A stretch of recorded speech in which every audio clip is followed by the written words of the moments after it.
Welcome to The Antidote, where we're turning the tables on your media landscape. This is Greg McCarran. And this is Jeremy Rothschild. Quick disclaimer, we're not going to be discussing the ins and outs of all things related to Omarosa and Donald Trump, so if you're looking for that, then I guess you've come to the wrong place, Jeremy. But what we will discuss, I guess, we'll open up with a few thoughts about some of the battles related to internet censorship and free speech, and I know you had a few thoughts regarding Alex Jones and Julian Assange and how they fit into this whole thing. It's quite a moment in terms of the deplatforming of Alex Jones. There's clearly a campaign, a strategy, potentially some type of corporate collusion in relationship to it. And then also, and I would say that in many ways, the Alex Jones situation represents the idea of speech, the assault on speech, and also I would say the weaponization of free speech too. And then there's this coming to a head situation with WikiLeaks founder and main icon and main person of involvement of WikiLeaks, Julian Assange, and an increasingly global call for him to be released of potentially being extradited to the United States. But there's a lot of questions about that too, in terms of, is there really a secret indictment of Julian Assange? In some sectors it says that that's actually a fraud and that doesn't actually exist. But more and more it is front and center, and in a way I would say that this Julian Assange question comes down to a question of press, of the free press, and then also the question of the weaponization potentially of the free press. So I think the way to understand this is the concept of the double bind, which comes out of studies, social psychological studies by people like Gregory Bateson and his team. And so I pulled up the Wikipedia article on the double bind, and I'm just going to read a little bit to bring that into the fold here, because it's different than the no-win situation, which I believe many people felt in relationship to things like Hillary Clinton or Donald Trump. That felt like a no-win situation. But it's also the possibility that behind these apparent no-win choices that we're given is actually something even deeper and darker and more intensely focused on attacking our sense of conscience, our sense of potential wisdom by getting us into a situation where no matter what choice we take, that it's advancing our nemesis' goals. So the double bind. A double bind is an emotionally distressing dilemma in communication in which an individual or group receives two or more conflicting messages and one message negates the other. This creates a situation in which a successful response to one message results in a failed response to the other, and vice versa, so that the person will automatically be wrong regardless of response. The double bind occurs when the person cannot confront the inherent dilemma and therefore can neither resolve it nor opt out of the situation. Double bind theory was first described by Gregory Bateson and his colleagues in the 1950s. Double binds are often utilized as a form of control without open coercion. The use of confusion makes them both difficult to respond to as well as to resist. In the last paragraph, it's interesting. That's exactly how I feel in the midst of this, and attempting to think through how I feel about these situations where I obviously support the importance of free speech and of free press. And yet there's something very problematic in relationship to the iconographical insertions of these specific individuals and what they actually represent, whether it's Alex Jones or Julian Assange. And so I do think this really describes some of the actual situation we're dealing with here potentially. So last paragraph. in this intro. A double bind generally includes different levels of abstraction in the order of messages, and these messages can either be stated explicitly or implicitly within the context of the situation, or they can be conveyed by tone of voice or body language. Further complications arise when frequent double binds are part of an ongoing relationship to which the person or group is committed. So, last week, I also mentioned this question of neuro-linguistic programming. I briefly mentioned it, and then in our weekend conversation that dug more deeply into Finkelstein and the assertion by an author of the Hungarian Bridge article that there was a deep understanding by the Bannons of the Trump movement, and also what's way beyond the Trump movement in ways of this idea of the magical thinking of neurolinguistic programming. There's this last paragraph at the end of the Wikipedia article on the double bind that specifically references neurolinguistic programming. So I'm going to read that too, unless you have a comment here, Greg. No, you can go ahead, but I was going to say real quick that, this is, this concept of this double bind and the idea of dueling messages. And I think that is, I'm glad you found that, because I do think that does a pretty good job of describing a large part of what's going on here, because dueling messages and conflicting messages can lead to uncertainty about what to believe or what to understand. And I think it can also lead to perhaps an easy manipulation in a lot of ways. And I think that even the concept of the double bind, I think that will be, here in a few minutes, will actually be, it also relates to what I think we're going to talk about in a little while here, about just the overriding general nature of just the false nature of elections in general, and the selection of choices between candidates, and the choices that we, the people, are given. So, I'm glad you're bringing this up, because I do think this is, in context, this particularly here, I do think that there is a sense of just wanting people to not quite be sure what they believe and understand, where you do see these figures that are obviously troublesome. I would say particularly Alex Jones in so many ways. I think is such a troublesome figure currently with his rhetoric and where, Alex Jones is leading discourse. But also, at the same time, though, you do feel this need as people who are strongly, obviously, devoted and dedicated to the concept of free speech, freedom of expression, and obviously the idea to put out controversial theories without any type of backlash or risk of punishment. It does become hard not to, at some level, have a sympathy for that person, but then you also have the double bind of just the way that he's presented to defenders and detractors alike, and trying to actually dig through that and coming up with a more nuanced way of discussing it. That's not always easy to do.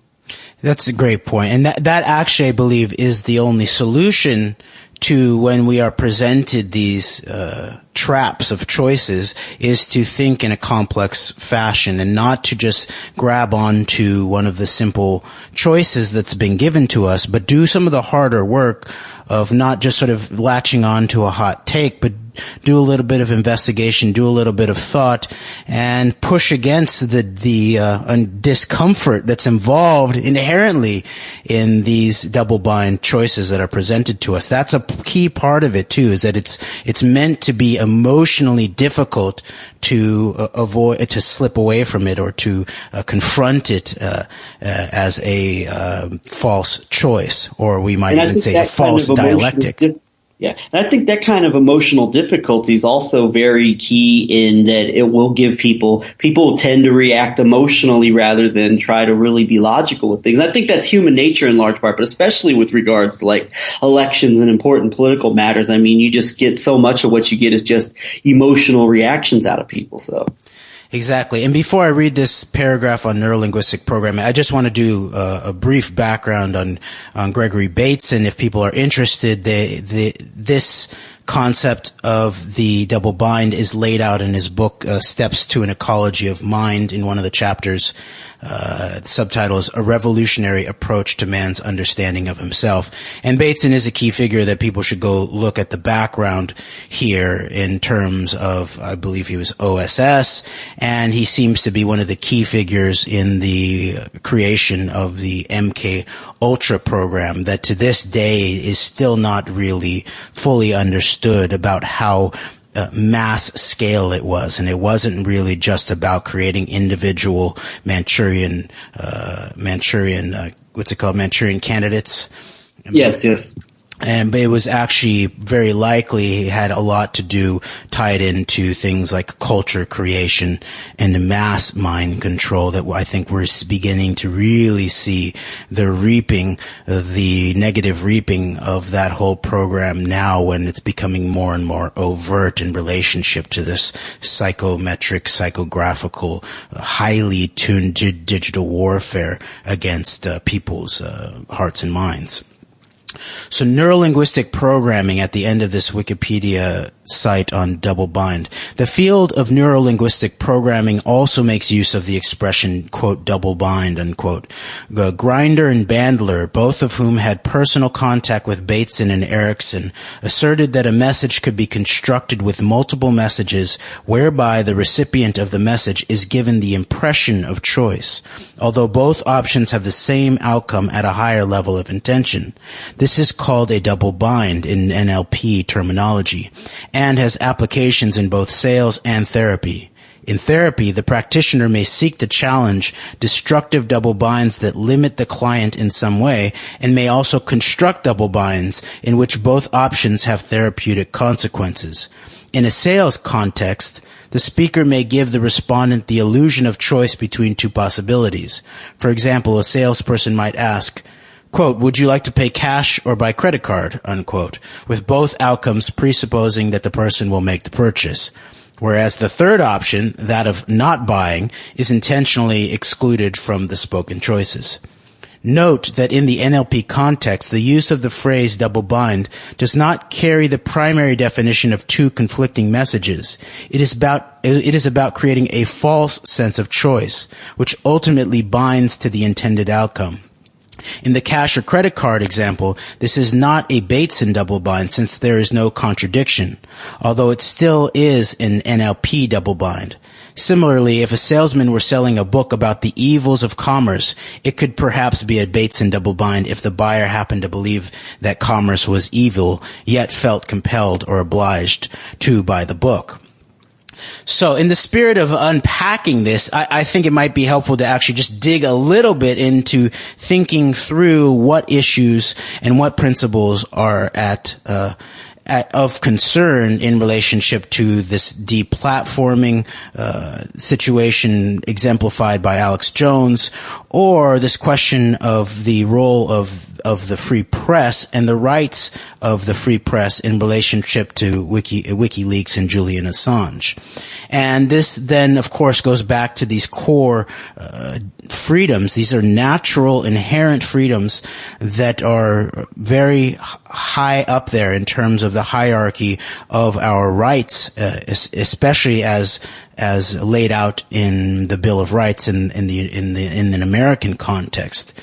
And speech, it has become trivialized, I think, in terms of that it's all about that everyone can have an opinion, and you're allowed to express your opinion without threat of government interference.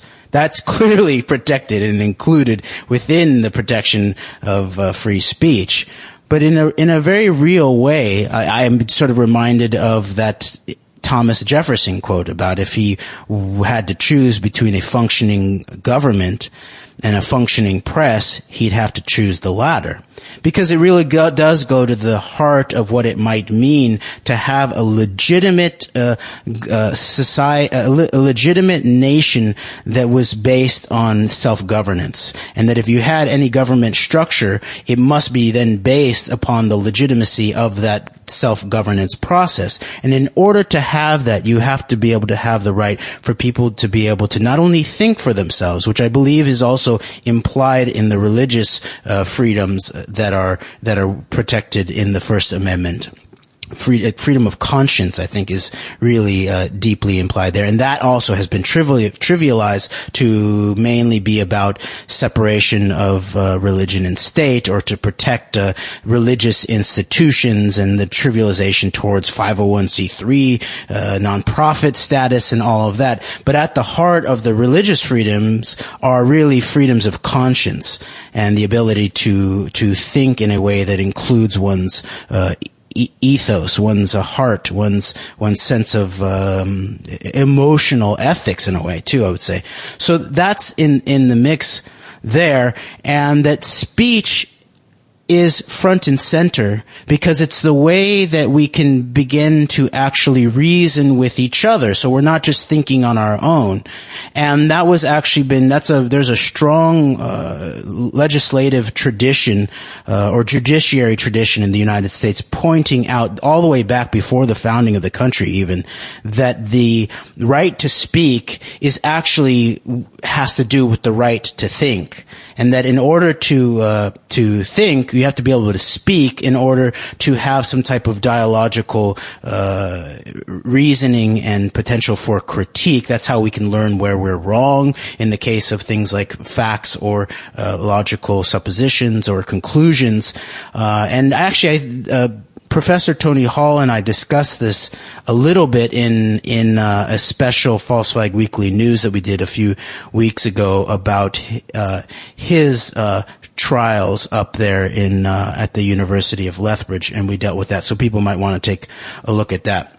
So that's speech, and I think it's pretty clear that someone like Alex Jones, although he sometimes plays the role of a journalist, more and more he's slipped. He actually used to bring in things like documents, even when people were making, "I've got the documents," instead of saying, "I've got the documents," he's now got this whole thing, "It's in the Wikileaks," and he never even shows any actual documentation. He almost never quotes any of his sources anymore, and it's highly weaponized. So I don't think that Alex Jones is really a good example of what we mean by the press, although he's clearly protected under that too. But he really is about the idea of speech. And he's the biggest icon in many ways in terms of free speech in the United States. Everybody knows his style. There's an entire million-click industry of just riffing on his speech style on the internet. So that is definitely a part of it. But back to the core of speech. The reason for free speech is so that we can reason and think for ourselves, but then it goes beyond that. It's so that we can actually self-govern, and so that we can actually speak with each other and come to some consensus, not necessarily agree with each other, but come to some consensus about what are the problems we are facing as people, but then also to come to some consensus about what the nature of our real differences are.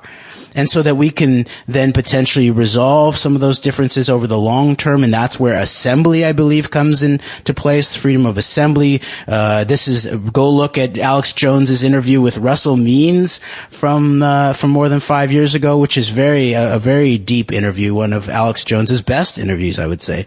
And Russell Means points out that there's a deep commitment that it takes to actually deliberate, consider. These kinds of words are really at the core of all of these freedoms: religion, press, speech, and assembly.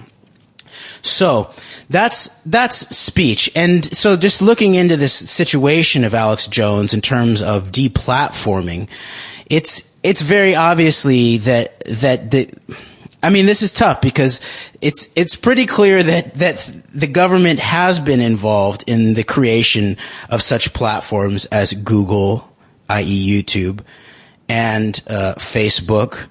And there's definitely been some relationship with Twitter that we can see in the background, including back to the Green Revolution in Iran, and Twitter going by the then State Department's request to hold off on their downtime.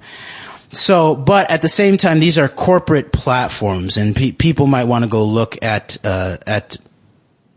my presentation about we the people power politics, where I lay out this idea of a hierarchy of sovereignty that points out that the corporate sector is at the very, very bottom of the hierarchy of sovereignty, way below we the private people. But at the same time, these are corporate platforms, and thus they do not have the responsibilities that the government does. The First Amendment is restrictions on government, all aspects of government, to not attack speech or limit speech based on things like content and most specifically on viewpoint. So at the same time, we also need to look at California law, and a lot of these big cyber corporations, although they're I believe, I haven't looked at this, they're probably incorporated in Delaware, which is where most of the big Wall Street corporations in the United States are incorporated. And remember, this is a delegated right. These are actually delegated. These aren't actually corporate rights. It's not really corporate personhood per se, although they've been given escalated rights to some extent. But these are corporate privileges, really, that are under the state, literally, in terms of the production of these corporate charters. But at the same time, these probably Delaware corps, in terms of that's interesting. In terms of these California-based technology corporations, Silicon Valley, a lot of their actual decision-making processes, their headquarters, but also some of their servers are located in California, and California actually has stronger protections on speech laws than the United States Constitution does. So people might want to go look at that, things like the Pruneyard decision that in California, where it was shown that in an escalated age of where there's more and more malls, and this was sort of the mall during the heyday of mall days, the rise of malls, that the malls had become some type of public forum, and that they were where people gathered, and it came down to the California Supreme Court deciding that even so-called private, actually corporate property, where the public was not charged a fee at the door, that those, and where people would gather, that those venues were also they had limited public fora to them, I believe, or maybe some aspect of designated public forum, which talks about forum analysis, which is a whole nother thing we won't get into. So, and I actually think there is a group that is pursuing a civil suit against maybe Twitter on the basis of this. But I believe it's, what's his name? Jared, what's his name, Greg? The guy, the American Renaissance. Oh, Jared Taylor? Yes, I think it's his group that might be pursuing this. And so I would just put the word out there for others to pursue that line of analysis in terms of the evolution of the Pruneyard decision, in terms of corporate property as having to have some type of protection of free speech spaces. Doesn't mean that, and this is actually in certain ways what it looks like Facebook was headed towards, is that they were going to allow pretty much everyone except for apparent criminal speech to be on the platform. In this famous quote of Zuckerberg talking about quote unquote Holocaust deniers, and saying he wasn't going to strip them from the platform, but that they were going to delist people or put them in that, which is basically putting people in free speech zones, which is what this kind of law ultimately speaks to. So that's some of the issues there, is that this is really not necessarily, it hasn't yet been proven, and the case law has not yet been developed, that this was a so-called violation of free speech under the Bill of Rights. And at the same time, it's clear that it's some type of social shutting up, or social delisting, or social ostracization that's being done. And it also then speaks to the obvious necessity that we, the people, need to actually develop real commons, real public institutions that are beyond the state, that belong to we the private people, and actually can protect these potential open venues for discourse. So I also want to deal with Assange and press, but Greg, do you have any comments on that first? Yeah, just in general, it's thinking about the media and the portrayal of everything related to someone like Jones and all of this, Jones in particular, and all of the controversy around him, is that, in the effort of a free and fair press, Infowars to its followers is the very epitome of a free press, right? As far as the being able to report on the things that other people won't report on and give all these truths and stuff. But it is a thing where it's like, I want to just go back once again, the importance of just having nuance when dealing with these kind of people, because just what you talked about, just the narrative, the portrayal of Alex, well, he is the free speech guru. This is the person here. This is where the tip of the spear, so to speak, where if we die, free speech dies. But also even just the image that's painted, this is the face of free speech. It's a dangerous face, but it's also a face that needs, we need to be sympathized with. And we're going to get, bottled up into these different boxes. Oh, well, he needs to be banned, or we need to side with them, and neither are that simple. And I would also ask in the process of this, someone like Alex Jones is just such a controversial figure that's so easy to credit or discredit one way or the other. But then, someone who you mentioned, Anthony Hall, just imagine if he was the person who was at the forefront of a major free speech controversy in America, and his views were put out there, and his far more sober and lucid perspective on things. So it's we have these choices between these people, and who are put out there as being the forefront of free speech. Not just someone like Alex Jones, but also someone like, say, a Mike Cernovich, for example. What if we had other representatives out there as the voice for us, because it is very hard to support and sympathize with someone like this, but at the same time it becomes necessary too. Yes. The double bind at work. And yes, and a similar type of situation presents itself in relationship to Julian Assange and WikiLeaks. I'll just describe my own sense of this historically in terms of my perception, is that very early on, and when WikiLeaks came on the scene, and then I remember also in that transition of the passing of the torch of leaking and dumping as a pursuit of these groups towards Snowden, which was it was less sort of leaking in entire documents and more targeted in a way. My own sense was that there was a problem, and that people were missing there was a lot of talk about whistleblowers, and that there was an aspect of Snowden and the WikiLeaks in terms of Manning, that this was about whistleblowers. But I always thought that was wrong, and that a whistleblower does not just sort of dump a lot of material and then sort of leave it up to the public to sort of figure out what's wrong with it. A whistleblower is someone who, and think about it, what it's referring to, like a referee. The referee doesn't just blow the whistle and then be like, all of these things, let's play the entire game back and leave it up to the crowd to decide what was the violation. Because there's going to be tons of, there's going to be a lot of disagreement, and there's going to be a lot of sown confusion. So the referee blows the whistle and says what exactly is the violation on the field.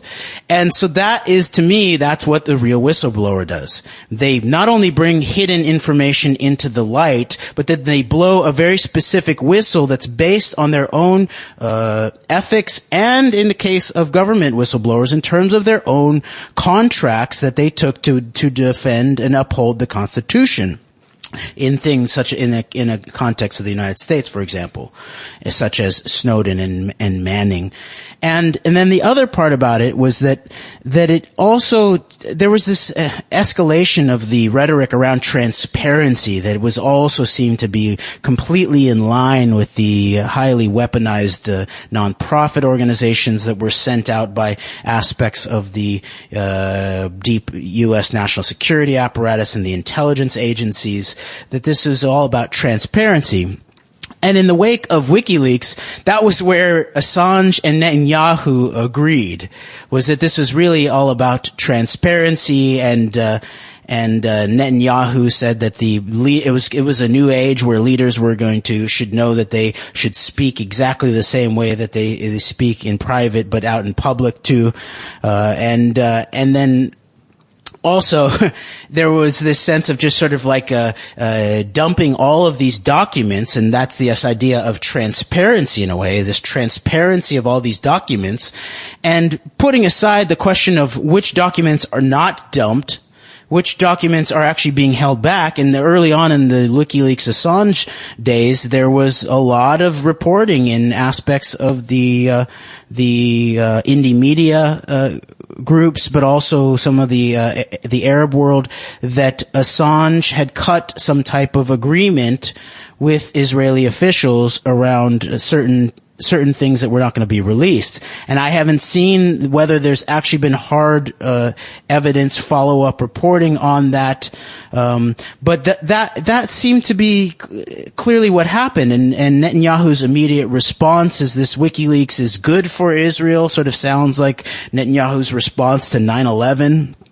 Which of course is then hanging in the background again in terms of the blatant aspect of open treason in an age of 9/11. And now I just have this thought of this, I think I've spoken about this before, but after this screening for this documentary about Daniel Ellsberg, the most dangerous man in the world, or the most dangerous whistleblower, I think it was actually quoting Kissinger about Ellsberg.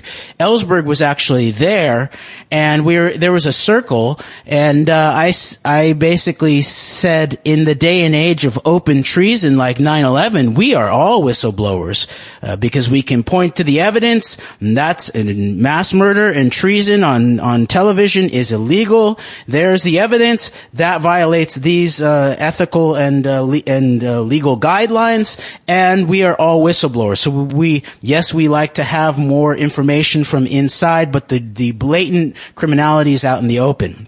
And Ellsberg walked away from the circle, like early on when I was saying that. And there's other, stories there in terms of this strange interaction I had with, the co-founder of Code Pink, Jody Evans, around things like September 11th. But I'll put that aside for now. But that really speaks to my main concern in all of this, is that we begin to be awash in all of this documents and information. And I think that really is important in terms of a historical perspective. And those that sort of glibly sort of dismiss Assange and WikiLeaks, basically just saying, oh, he once was quoted as saying he's against, or he's saying that people should focus on real conspiracies that they expose, not 9/11, or other things, without actually having dug into the data, I think is not the right approach either. And at the same time, I believe that the documents represent much more an historical approach to understanding what's going on, rather than a pragmatic, political, immediate approach to the type of open criminality that, if clearly identified and reasoned with and exposed and spoken and using all the powers of speech and press and assembly, they are the ones that could actually help transform our world and heal our nations. And not just sort of like these reams and reams of dumped documents from diplomatic cables, although they clearly have a role. And so then that means what is the press? What is the importance of the press? And this is interesting. In an American context, the case law is that journalists are not given special privileges.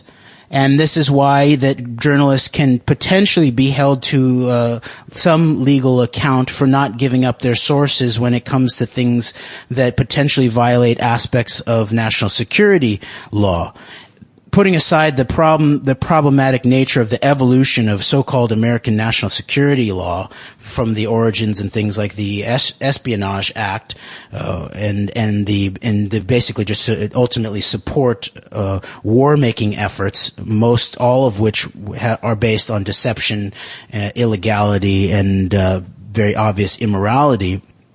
That the equality of press has been found by the Supreme Court, and that the press functions are a fundamental personal right of every person, and that this comes back from the tradition all the way back before the revolution of the powers of the pamphleteers and people who might just write up a sign and show it, or print a limited set of pamphlets and pass them out, and not just the big newspaper printers. And this doctrine then, because of that, because the Supreme Court didn't want to get into defining who's a journalist and who's not, because that, in a certain way, that actually would potentially lead the Supreme Court to violating the First Amendment, I would say, or at least free speech. What it did was it left all people who want to pursue press functions on an equal legal scale.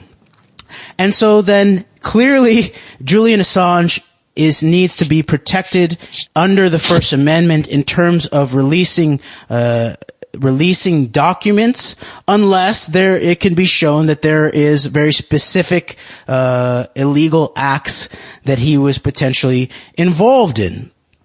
But he is obviously protected as a member of the press, and it's not the individual's the free individual press person's responsibility to protect national security secrets. That is very, very clear in terms of U.S. national security law. It's the government's responsibility to do it. So once something is leaked, then the press can report upon it. At the same time, we then get into the double bind and the way that it's been weaponized, way beyond just Alex Jones. It's in the WikiLeaks. George Soros is the devil. It's in the WikiLeaks. Way beyond that, we actually see these timed releases and the way they were controversialized in the run-up to the 2016 election. And WikiLeaks and primarily Julian Assange was right in the middle of all of that. And whether there was, increasingly it looks like there is evidence that certain people involved in that campaign were involved in things that were actually breaking the law. I don't know about Julian Assange, but what we have to commit to is that he is owed due process in this case. And I also am not sure that he actually is under indictment in some type of secret grand jury. And so we support the due process and free speech and free press rights of every single individual around the entire world. Those are natural inherent rights. And we also reserve our right to begin to dissect and analyze weaponized usage of free press and free speech. Yes, and it's a great breakdown, and it is it's a similar type of deal with what you described as the double bind here with the Julian Assange, in that on one hand, obviously, anybody who is trying to expose hard truths should be very, very troubled by what appears to, at the very least, what appears to be a very legitimate targeting of Julian Assange by many within, you might say, the elements of the national security state and their assets in the media, so to speak, for sure. But and obviously standing up and opposing that, but also once again go back to the importance of where, much like with Alex Jones, people get an emotional reaction. Well, this man is exposing important secrets and therefore needs to be protected. And you do get an element of iconography. I don't think it's quite the same as with someone like Alex Jones. There's obviously some very real differences there, but I would just go back to, in the process of unequivocally and uncompromisingly defending without any type of reservations or any type of second thoughts, absolutely defending the crucial, vital right of Julian Assange and WikiLeaks to publish information in our society. We also do need the nuance where we do need to have critical conversations about much of the potential background of an operation like WikiLeaks and looking with more nuance into exactly what kind of information is being put out there and how it does and does not shape things. And we do even need to ask the question 100%, are we really sure that all this information is genuinely coming not just from a good place, but is it also what is actually from a broader geopolitical perspective, what exactly is being accomplished with the scale and scope of the information that's being put out from WikiLeaks, everything from its origins in 2010 and perhaps putting out information that's even described by elements within the Israeli government as being beneficial to Israel, to its role in perhaps an operation such as the Arab Spring, to what its role in the 2016 election, which it was very much solely focused on the crimes of one Hillary Clinton, and the flip side, the Donald Trump campaign. A lot of what we're kind of putting together is being kind of the real, I think, important connections that Trump and the movement around him has that need to be understood. Just the various roles that an operation like WikiLeaks plays as well. But when we do have this highly weaponized society that depends on these double bind type tactics to get people thinking emotionally and have just these very emotionally charged reactions to things, it does become extremely difficult to have these nuanced conversations. And I think that you and I think we want to, at least at some level, try and fill that void. And it's extremely important to stay vigilant on the issues and matters of free speech, but also to have critical assessments and perspectives of an operation like WikiLeaks. And, I think that we want to try and help whatever we can do to steer conversation in that direction. So. Yes. And that it's an ongoing work to be able to work to not only think for ourselves, but also to be able to be open to new facts and new ideas and to be able to change our minds. And in a certain way, it's only by having conversations that are at least somewhat public where people can weigh in and give their take that people can actually, we can learn how to reason, not only for ourselves, but with each other. Indeed. And this topic of the double bind and of the I think in a lot of ways when you devise within these circles with these psychological type of experts, as far as this Bateson, who came up with this idea of the double bind and who's heavily involved in some of the MK Ultra style brain. And I really like what you mentioned earlier about an operation like MK Ultra, which I probably am inclined to believe probably never ended, much like, Operation Mockingbird, so to speak, with the infusion of journalists and people in the media from within intelligence agencies.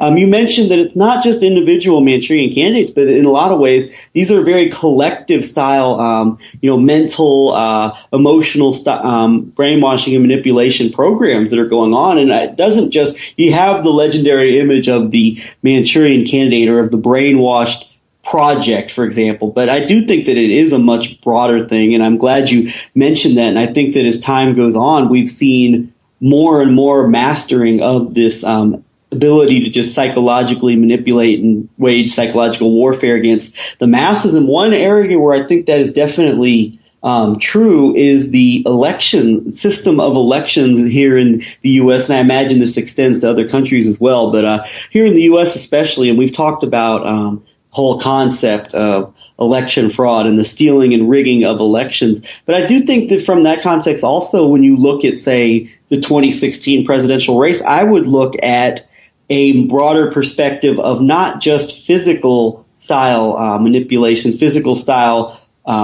rigging of elections, but you also have this, very emotional and psychological manipulation from even the very concept and the very narratives of how your candidates are given to you and the very carefully put in place narratives that are designed around these political candidates. And it's the illusion of choice, while really what you're getting is you're getting very, rather than thinking logically, I think we're designed with elections to think emotionally and have these emotional knee-jerk reactions based on a narrative that has already been set up for us. And I think that a very large portion of this relies on just psychological and emotional manipulation via these manufactured charades known as elections. Yes, yes. And it's very important to understand both the invisible, what you just described, and the visible modes of the hacking of our elections, which starts before there's anyone even actually so-called voting. And it definitely has to do with the limiting of the discourse, the limiting of the debate, the whole two-party system, which is, it's so easy to introduce a double bind when you only have two choices.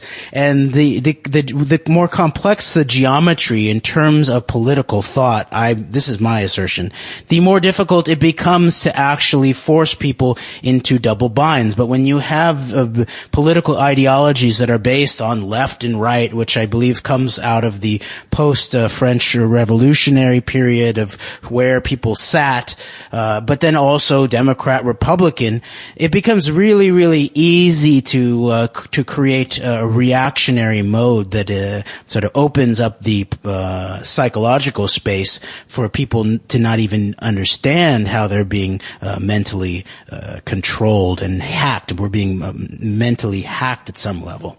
And at the same time, you have that's the propaganda side of things, like what intelligence agencies and clandestine organizations and secret societies are really good at, is the mind control. And at the same time, we know that on September 11th, it wasn't only about the orchestration of the run-up to September 11th, which goes way back in terms of the real bad Arabs, REEL. Real Bad Arabs. That's an interesting study about the Hollywood demonization of Arab and Muslims in films for the Western world over decades and decades, but also pre-scripting in terms of where you see the apparent announcement of something like September 11th happening, but then someone actually has to go and do the hard deed, the actual destruction, the actual murder. Someone has to go actually pull the thing off. This in serious moments where there are these occulted forces that are really working to turn our ship of state and ships of nations. There is the obvious hand of actual hardcore hacking, and this can be done on many, many scales. Because if you go back and look at things like the origins of the mass surveillance, the all-seeing eye system in things like the Promise software, and that being originally backdoored at some level by the Israelis, and also it was hijacked by aspects of the U.S. government and the Department of Justice and the FBI, I think. You can see that there's been a strong evolution. You combine that with the Talpiot program, or Talpiot program, I've now found out it's pronounced, in combination with the ongoing movement of DARPA and the NSA and all of that, and you can begin to see that there is the potential that all things cyber have back doors built into them. So the minute that you open it up, the elections, you open them up to things like networks and voting machines, you then ultimately create completely physically hackable environment. And I pulled up an article by Christopher Berlin that I'd never seen before, which is really interesting. It's called Restoring Democracy in America. And it quotes Alexis de Tocqueville from Democracy in America. The greatness of America lies not in being more enlightened than any other nation, but rather in her ability to repair her faults. And then it actually just shows how he reported on aspects of the French election. And really, when it comes down to it, elections are not the large part of self-governance, but they are a key piece of it. As long as we have representative democracy and this idea of rule of law, all equal under rule of law, as an aspiration, then elections become very, very important. The way to do it is very, very simple, and it's the type of thing that humans for hundreds, if not thousands of years would recognize the technology for. It would be things like a human person with given some type of paper of some sort and marking the paper, and then other humans then looking at the paper and counting the paper and counting the votes up.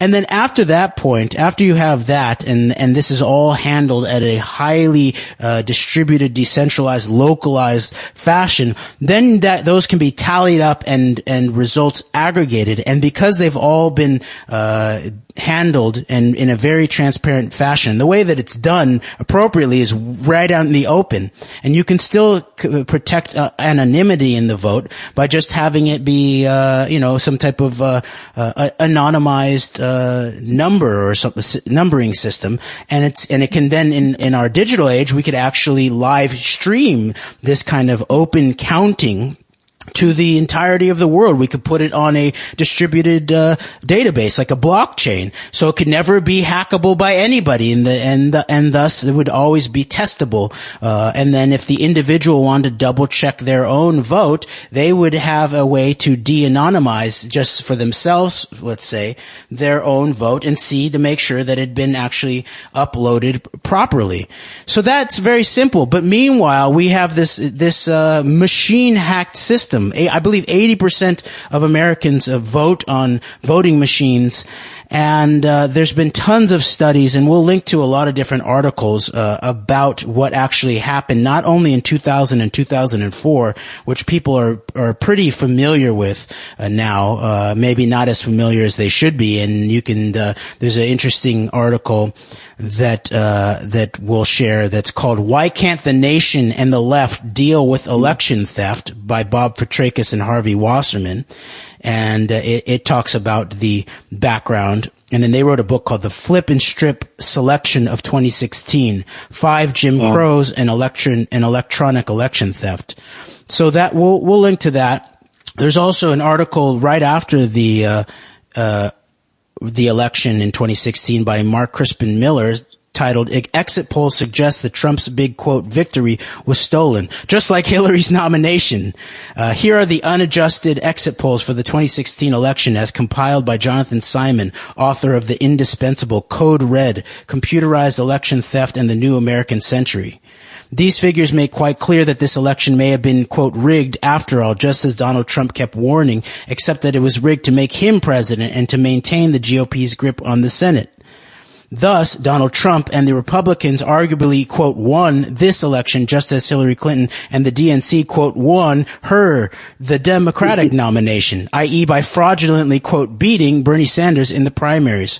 For the evidence of all those thefts, see Democracy Lost from Election Justice USA. And so what's needed now is not more windy speculation as to why Trump, quote, won and Clinton, quote, lost, or any further guessing as to what might happen next because of those ostensible results, or any more indignant assignation of the blame for them. Since those results were quite possibly rigged, what we need now is 1, a thorough investigation of all this year's stolen races, and 2, a broad-based movement to get rid of our abysmal voting system and replace it with one worthy of an actual democracy. And then he links to all of the exit polls. And there's a very interesting, more recent article on Veterans Today by Ian Greenhall, titled "How the 2016 Election Was Rigged." And then I'll just read the first part of this and then pass it over to you, Greg. Editor's note, the idea of blaming the Russians for rigging the election, even with what appears to be solid Mueller indictments, increasingly seems to be a ploy. There is a million-pound gorilla out there, a totally fake election, just like in 2000 and 2004. We have solid information that Michigan, Ohio, Wisconsin, and Florida were rigged through extremely obvious vote padding. During the first hours of the Wisconsin recount, it was discovered that dozens of precincts had voted at levels of well over 100% and others in the high 90s. Hundreds of thousands of key votes for Trump were fabricated with voting machine hacks we believe were handed out by Federalist Society lawyers working for the RNC using USB drives. Simply put, Trump lost the election. We all knew it, but as the recounts began, something happened and it all seemed to go away. When that happened, as it had happened before, the real fix, No Russians involved. That feeling of helplessness hit. The media jumped on board, as they are inclined to do, and a fake presidency began. And then what they reference is this recent story that a major voting machine maker, Election Systems and Software, has revealed in a letter to a U.S. senator that it installed remote access software on its machines over a period of 6 years. Yeah, I would be a little more hesitant to dismiss just the kind of the quote unquote Russian connection altogether, someone like an Ian Greenhalgh did. But it is interesting to get that perspective from an outlet such as Veterans Day, but also from someone like Mark Crispin Miller, where you have people who are very hostile and resistant to the whole narrative as far as like the Russia collusion and all that. They're very much push back and have a opposition to that whole idea of Russia gate collusion and all this and that. And of course, we've made our thoughts well clear on that it's far more complicated than just it's the Russians stupid, so to speak. But it is interesting to get these perspectives from likes of Mark Crispin Miller, where we are pointing out that there was a very possibility of election fraud taking place in favor of Trump. And I want to make it clear, we're not asserting that that is the case, because we don't really know one way or the other. But I do think it certainly is a plausible possibility. And I would wrap this up here by saying that when you look at the kind of people that, in a lot of these elections where you have these manufactured elections start to finish, there are cases where there is actual physical rigging going on. 2004 and perhaps also 2000, and there was a lot of chicanery in Florida, obviously, are great examples of that. And I would say this about the 2004 election: the people that it appears were on the ground actually physically manipulating this election. People such as the Ohio Secretary of State, Ken Blackwell, or even Mike Connell, the IT guru for Karl Rove, who died in a plane crash, who you've talked about, was religiously motivated, as opposed to the left, and to carry via religious reasons as far as certain social issues that are big on the right. These are not never Trumpers that are that were physically rigging this election. Yeah, they may have played a role in terms of like media promotion of the official narrative of the 2004 election. But as far as on the ground goes, these GOP operatives, I don't believe these are the never Trumpers. These are the people that are in these more right-wing networks affiliated with organizations such as the Council for National Policy that are actually setting up these things such as this election integrity panel and are blowing the whistle about the Democrats and illegal voters and all this and that, while they're actually putting in means to physically, it seems, manipulate and rig elections. And these people would also have direct connections to this vast media network which led the propaganda campaign to getting Trump elected, and also play leading roles with in entities such as Cambridge Analytica, which put in place this psychological warfare against, you might say, conservative Trump-minded voters. Yes. And so those are some key, like Mike Connell, who you brought up. People definitely should go look at him. And then there was a whistleblower called Clint Curtis, who talked about exactly how some of this rigging, hard rigging, was done. There's also an article about primary election results, amazing statistical, Republican primary election 2012 results, amazing statistical anomalies, by Francois Choquette and James Johnson from right after the 2012 primaries, that showed very specific, very unlikely in terms of any natural process tendencies to that skewed the primaries towards candidates such as Romney and away from people like Ron Paul. And although we don't have time to get into it really this week, we will link a lot of these stories that sort of get into the background of what potentially happened here, including another article by Gordon Duff at Veterans Today called "Breaking Exclusive: The New 9/11 Information in Israel Rigs an Election." And maybe what we'll do is later on we'll get more into the key Ukraine connection to creating the leverage that the Israelis apparently were a key piece of in relationship to this whole U.S.-Russia scenario that we're now seeing play out. And there's a key Sean Jobst article about that called "Israeli Support for Anti-Ukrainian Separatists of Novo Russia," and a key section in there that goes into the Israeli involvement in playing both sides there, and basically setting some type of orchestrated trap for the world. So until next week, though, Antidote, we out.